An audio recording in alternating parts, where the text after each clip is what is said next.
Hi, my name is Dr. Nathan Groot. I am a music instructor at the Arkansas School for Mathematics, Sciences, and the Arts, where I teach string ensemble, applied string lessons, and other music courses. Today, we're going to be taking a look at the Tchaikovsky Symphony No. 4 excerpt from Set 2. This is for the all-state auditions, where I might go into a bit more detail on an all-region video. I'm going to skip some of the granular stuff and try to get to the meat of questions you might have. Because if you've done all-region, there are probably some things that you're pretty familiar with, and I want to make sure we get to the stuff that'll be the most helpful for you. Couple things to note, double stops are good. I think the only place that comes up is just that open C, third finger C octave, so that's no big deal. It's the first note you play if the excerpt starts at the beginning. So, I mean, if it's out of tune, it's gonna be pretty obvious. It's not a difficult double stop, it's just an unforgiving double stop. So just practice finding that over again. That one you do have to play both notes. So something important here about the meter. We're in 9/8. This is a compound meter. There are two ways to count this. When you first start out, you should start by counting the eighth note. 1, 2, 3, 4, 5, 6, 7, 8, 9. That way you can go slowly enough that you'll be able to get all the rhythms and everything correct and get all those accents in there and all the details. As you speed it up, that will become 1, 2, 3, 4, 5, 6, 7, 8, 9, or 1 and 2 and 3 and so that's how that works. It's a compound meter, so each big beat divides into 3 ta ta ta ta ta ta ta ta ta eighth note divisions. Okay, so this may be the excerpt that you opened up in your packet and thought, oh no, this looks really, really hard. And yes, there are some tricky things about it, but it is far more doable than it looks at first. It looks like a mess when you first look at it, just a lot of ink on the page.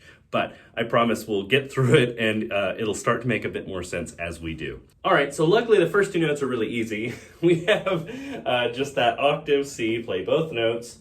1, 2, 3, 4, 5, 6, 7, 8, 9. So it's gonna be 2 big beats or 6 eighth notes, however you want to think about it, and then 3 eighth notes, so a dotted quarter rest after that, so it's gonna be 3 eighth notes. Then the same rhythm, different note, gonna be E natural. 1, 2, 3, 4, 5, 6, 7, 8, 9. So just thinking about the rhythm there. I like to do down bow on all of these. I think this is sort of a declamatory, moment for the violas, for the strings. We want to, I think, have both of these be pretty strong. So I just like to do it a double down here. So.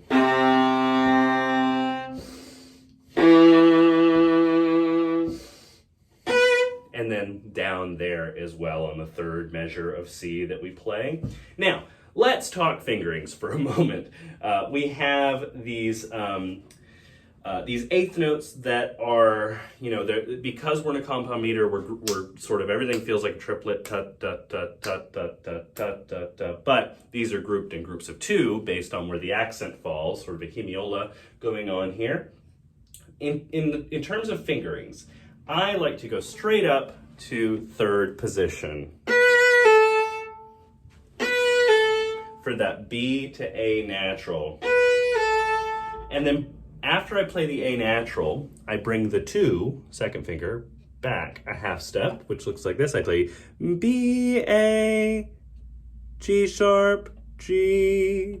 That's why we like to keep our fingers down behind. So if you're gonna shift up, you don't wanna do this, because if you play B, A, G sharp, G, you don't really have a point of reference for where these notes are. But if you find third position this way, G, A, B, you have everything where you need it to be. B, A, G sharp, G. So that's the fingering that I do here. Then I shift down to first position, F sharp. I find the F sharp, and then I just bring that first finger up right behind it for the F natural. We don't want to do like a 2-2 fingering here. We don't want that slide. If you tried to do that in an orchestra, likely the principal violist would turn around and say, no sliding, or as one principal violist told me, no cats in the viola section. It sounded a little bit cat-like, I guess.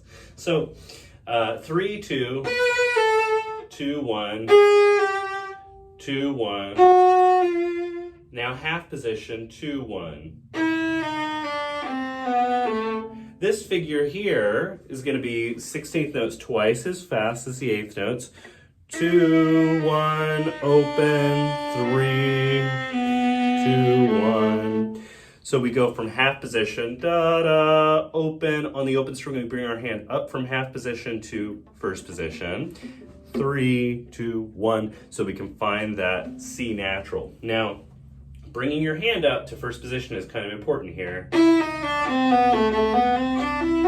because we stay there after that. This is just, just a scalar pattern. After that, we have a high 3, G sharp, and an A natural. You have to play this A natural with a 4. Sorry if you don't like fourth fingers. There's no way to play this with an open. It wouldn't make any sense. So we have G sharp, A, B, D, D sharp, E, and then I just come down back into half position, D sharp, E, there. So all together, that's going to be like this very slowly. In fact, I'm going to bring myself a little closer so you can see the left hand a little bit more easily, okay?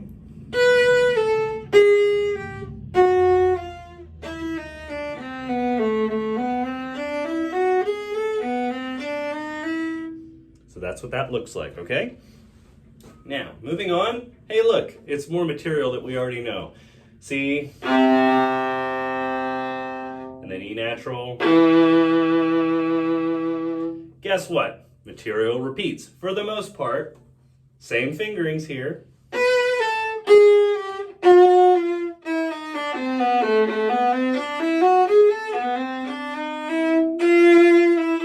And that's where it changes, is that F. So we have now for the first time this dotted 8th note rhythm.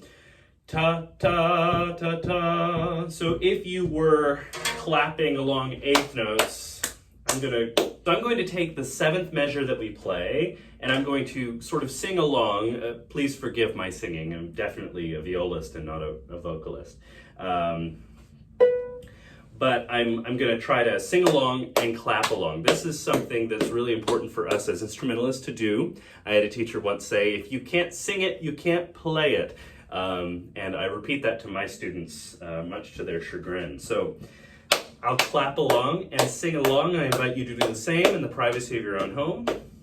1, 2, 3, 4, 5, 6, 7, 8, 9. Da-dum, ba-dum, ba-dum, dee-da-dee-da-dee-da-da-da-da-da-da-da-da-da-da-dum, ba-da-da-da, dee-da-dee-da-da-da-da-dee-da-dum, ba-da-dum. Try to practice that, okay? Now, if you don't want to clap, there's always a metronome, right? We should all have our metronomes going all the time. They are very useful for us. If you're a little metronome shy, try your best to get past that, because it's extremely helpful here. This is a spot where it's going to be really important for you to use your metronome on the 8th note level so that you can really understand these rhythms. Ta, ta, ta, ta, ta, ta, ta, ta, ta, ta, ta, ta. All these ties and how they're working, okay? So let's pick up there. We've just finished with this up bow, high 3, G sharp 4 beginning passage. Now we have this F natural to E. What comes after this is another E to G sharp. So I just stay in half position. So starting down bow is 7, 8, 9, and on these tenuto notes, which make sure that you're adding some weight to these tenuto notes, D, O, you're adding that weight. This is the opportunity to get out of half position and go open, high 3. Then we go back to And you may be thinking, hold on, there was a D sharp at the beginning of that measure. That's true, but it was replaced by a D natural. That D natural carries through to the end of the measure. So that last figure of that measure is a D natural. Now, for the sake of the string crossing, I go, after playing that D natural with an open, I play it with a 4. And then a high 3 on that C sharp. Playing a D natural as an open string and then playing the same note as a 4th finger is a little bit dangerous because it'll be very obvious if you don't play it exactly in tune. In fact, I don't play it exactly in tune all the time, even though I strive to. Sometimes you just miss it. Sometimes you're not quite on the mark. But I do believe that a 4th finger here is necessary in order to make this string crossing work. Now, here I go down into half position and I play 2, 1, 2, and I stay in half position for the 3. Same thing, I come back up to first position.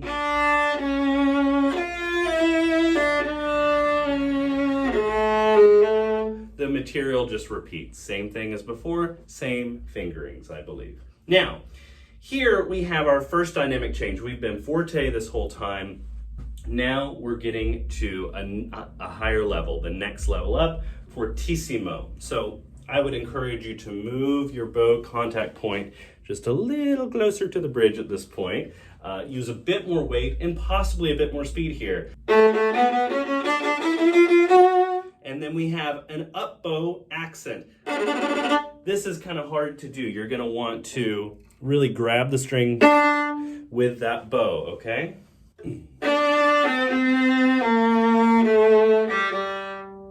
Now we have some rest. Who knows if this is going to be in the excerpt? If it is, you might want to count it. 1, 2, 3, 4, 5, 6, 7.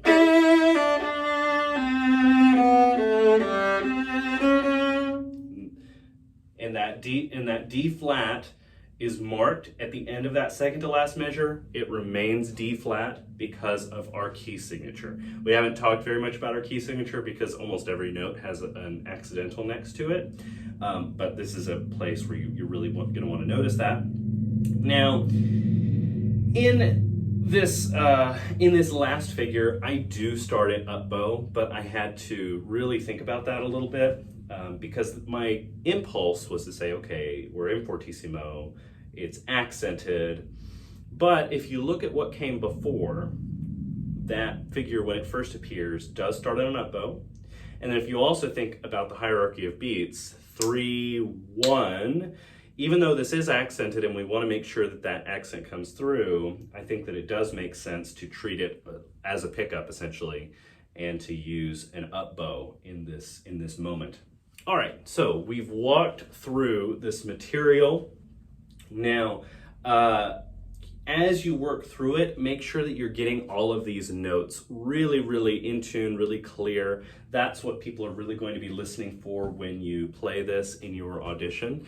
Make sure you listen to the piece as well. This is something that sometimes I forget to say in these videos, but I think always should be a factor, is listening to the repertoire, the orchestral repertoire that you're playing. So this is not just some random excerpt. Think about how your part fits in with the orchestra. And in fact, I would encourage you before your audition to play along with the orchestra. When you're playing an excerpt, you want to be aware of what all is going on in that orchestra around you. Related to that is thinking about phrasing. You know, our other excerpt for Allstate is the Haydn. This is so different from Haydn. This is, many years after Haydn's death. And music has changed. We are now in the late Romantic era. Things are not so dry and clear and pristine. You should think about a long arching melodic line and keeping the phrasing going. That's going to involve trying to connect the bow as much as you can and using your vibrato in creative ways and trying to create a real beautiful melodic line. So I know that I said think about this in terms of an orchestral excerpt, yes, but also think of it as if you were playing solo repertoire, how you might shape a phrase, okay? All right, so we're going to take this excerpt at various tempos, starting quite slowly and then ending at the goal tempo. Now, I want to emphasize, as always, I do this every time, so if you watch these videos, you're probably sick of this, but that this is not the only or best way to practice. There are many ways to practice that are more effective than just going beginning to end, beginning to end, beginning to end. I'm sure your teachers talk about it, I talk about it, but if you want some other strategies, please let me know. This is mainly just a way for you to check in. So let's say you've worked it up to this tempo, you've done all the things that you know to do in practicing. This is a way for you to kind of check, like, okay, how good am I at dotted quarter note equals 40? Is everything falling into place? This is a way for you to kind of check that. All right, so I'm actually not going to start at dotted quarter note. I'm going to start at eighth note equals 80. All right, this is going to be very, very slow. So if it's too slow for you, feel free to skip ahead. 80, eighth note. 1, 2, 3, 4, 5, 6, 7, 8, 9. 7, 8, 9. 7, 8, 9.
This is 90.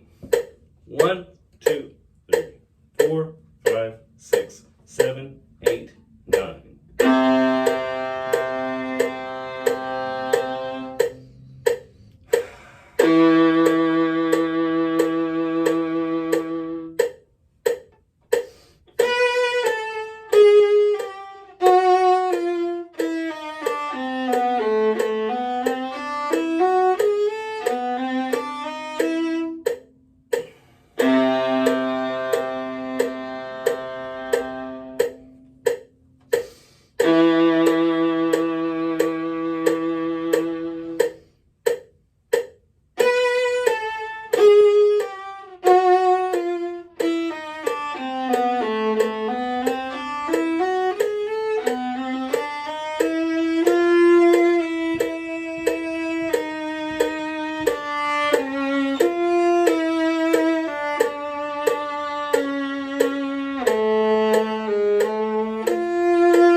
equals 100. 1, 2, 3, 4, 5, 6, 7, 8, 9.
Here is eighth note equals 110.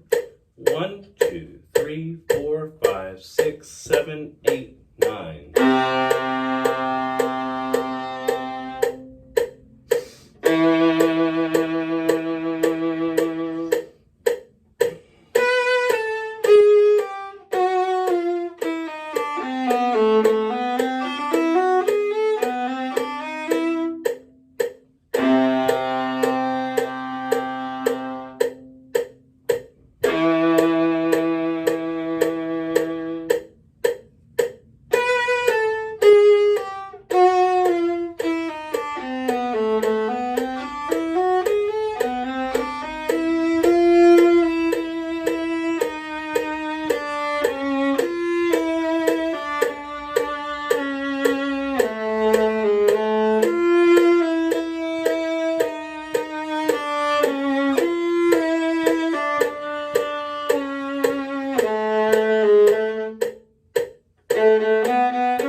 Instead of going to eighth note equals 120, I'm going to go to dotted quarter note equals 40. These are the same tempos. It's just that we're counting something different because this is a compound meter. Compound meters divide into 3 divisions of the beat. So, 40 times 3 is 120. That's how that works. All right, this is dotted quarter note equals 40. Try to keep those subdivisions of the eighth note still in your head though, okay? 1, 3, 4, 7, 8, 9.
Here is dotted quarter note equals 50. 1, 2, 3.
here is 60. We're getting very close. Ready? 1 and 2 and go and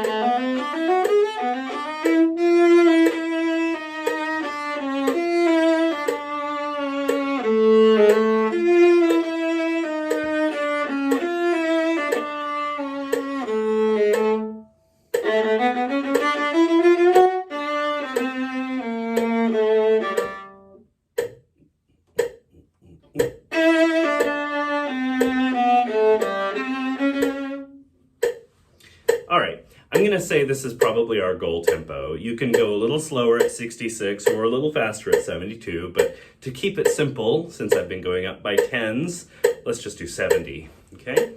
1 and 2 and 3 and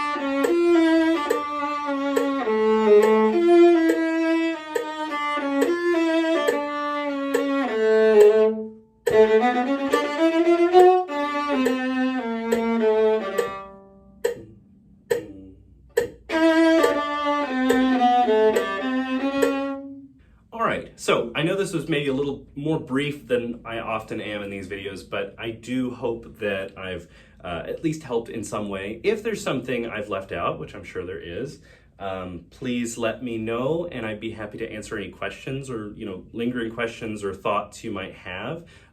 Please let me know, and I'd love to hear from you on that. Otherwise, I wish you the very best of luck in your upcoming audition, and as always, happy practicing.